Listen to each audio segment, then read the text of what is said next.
પ્રદેશના પ્રયાગરાજમાં મહાકુંભમાં આજે પ્રથમ શાહી સ્નાન થયું। સવારે 6:15 કલાકે અમૃત સ્નાનનો પ્રારંભ થયો। મહાનિર્વાણી પંચાયતી અખાડાએ અમૃત સ્નાનનો પ્રારંભ કરાવ્યો। આ સાથે હર હર મહાદેવના નાદ સાથે સાધુઓની ત્રિવેણી સંગમમાં ડૂબકીનો આ અનેરો નજારો પણ જોવા મળ્યો। શાહી સવારી સાથે વિવિધ અખાડા સ્નાનઘાટ પર પહોંચ્યા હતા। અમૃત સ્નાનનો લાભ લેવા દેશ વિદેશથી શ્રદ્ધાળુઓ ઉમટ્યા। 13 જાન્યુઆરીના રોજ પ્રયાગરાજમાં મહાકુંભ મેળાનો પ્રારંભ થયો અને લગભગ 1,65,00,000 શ્રદ્ધાળુઓએ ત્રિવેણી સંગમમાં આસ્થાની ડૂબકી લગાવી। જો કે મહાકુંભનું પ્રથમ શાહી સ્નાન કે જેને અમૃત સ્નાન તરીકે પણ ઓળખવામાં આવે છે તે મકર સંક્રાંતિની તિથિએ પડતું હોય છે। ત્યારે આજે પ્રયાગરાજમાં અનોખો જ માહોલ જોવા મળ્યો।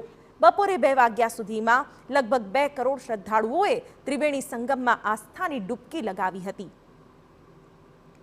શાહી સ્નાનમાં 13 અખાડાના સાધુ સંતો ભાગ લેતા હોય છે, જેમના સ્નાન કરવાના ક્રમ પહેલેથી જ નક્કી હોય છે અને દરેકને 30 થી 40 મિનિટનો સમય અપાતો હોય છે।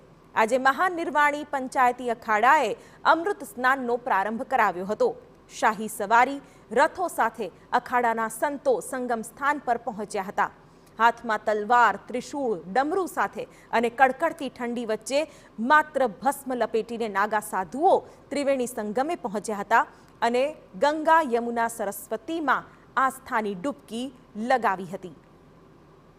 ગુજરાતના ઋષિ ભારતી બાપુ પણ શાહી સ્નાન માટે ત્રિવેણી સંગમે પહોંચ્યા હતા અને તેમણે કહ્યું હતું કે સમગ્ર વિશ્વએ જો ઇવેન્ટ મેનેજમેન્ટ શીખવું હોય તો તેમણે કુંભ મેળામાં આવવું જોઈએ।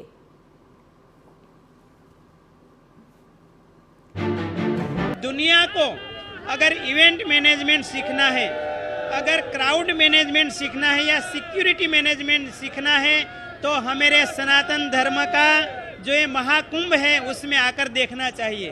पूरे भारतवर्ष में इतने श्रद्धालु लोग कहीं इकट्ठे नहीं होते, चाहे यहूदी हो चाहे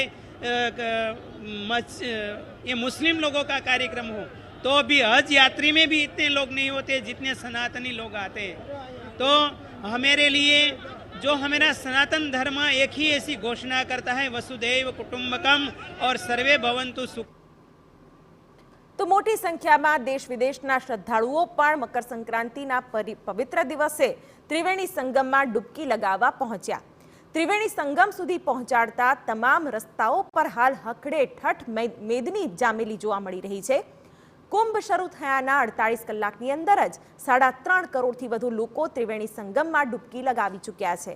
આજે અમૃત સ્નાન બાદ હવે 29 જાન્યુઆરી મૌની અમાસના દિવસે બીજું અમૃત સ્નાન યોજાશે, જ્યારે 3 ફેબ્રુઆરી વસંત પંચમીના રોજ ત્રીજું શાહી સ્નાન થશે।